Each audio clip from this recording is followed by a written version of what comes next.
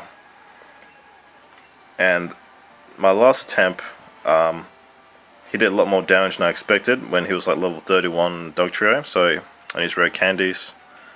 Yeah. So I need to do Growl about 4 times.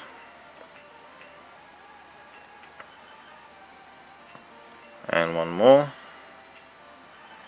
There we go. Now for this one, you can either kill him, run him away, doesn't matter. All you have to do is just use Grab about 4 times after it transforms into the Pokemon that has that particular special value for this alternative version of the Ditto trick to work out. So I've done that. Now I can piss off. And piss off I will. Now we nearly finished off the glitch here, but we'll show what's going to happen anyway. Now,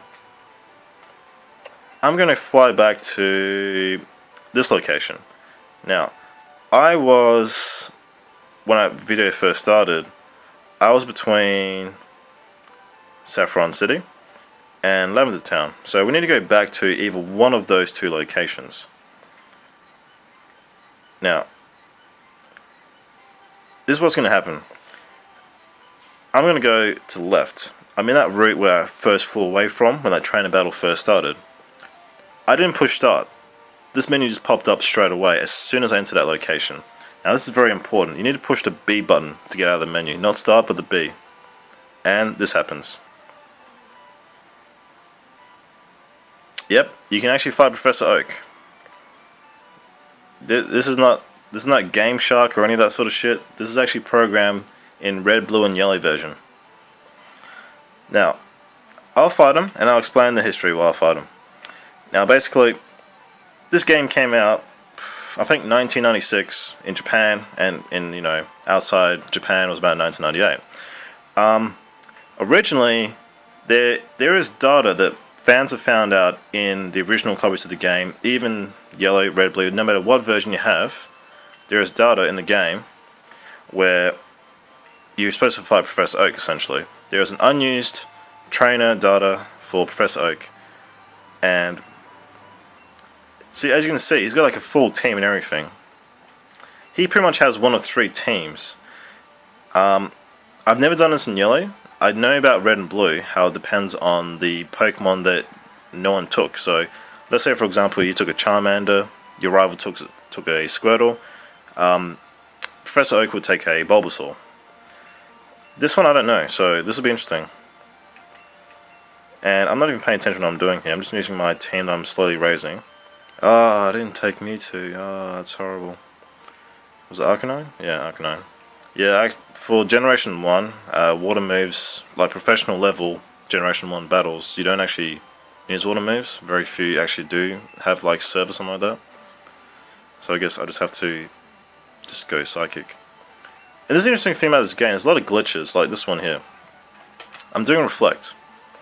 You think this move lasts about, I think, 3 or 5 turns, but it's actually different. The game says that, but even if that message pops up, the move actually lasts forever. Like, you're pretty much going to take less damage from physical attacks forever until you switch your Alakazam out. That's how glitchy the game is, essentially. And also, here's another thing. Psychic. Accuracy is about 100%. No, it's not. Not in Generation 1. Based on the program of the game, the highest accuracy is about 99.6%. So you've probably seen your Psychic move, even though nothing's been done to your stats, your Psychic move may have missed probably once before, twice before. It's because accuracy has never been 100. Oh, it's got a Charizard. Okay, that's interesting. I use Chansey. Chansey's actually one of the strongest Pokemon in the game, surprisingly. It's pretty bullshit. See, look how strong his Pokemon is. Gary's strongest Pokemon is whatever his last Pokemon is at level 65. His is just... Professor Oak's is just stronger. He was supposed to be... this is a theory people have around. He was supposed to be the trainer that you were supposed to fight after you beat the Elite Four and after you beat Gary. So, for whatever reason they took it out. I don't know why. But, yeah, apparently the programming was left behind in the Japanese version of Red and Green. When Red and Blue came out, the program was just still there. And of course, since the yellow version is essentially a souped-up version of what do you call it? Red and Green or Red and Blue, wherever region you live. They just never really deleted the data, so it's just always there. So there you go. I've just defeated the strongest trainer in Generation 1. Something that I've had this game since 1998, and it's now 2013. It's actually the first time I did this, so hope you enjoyed watching, and have fun.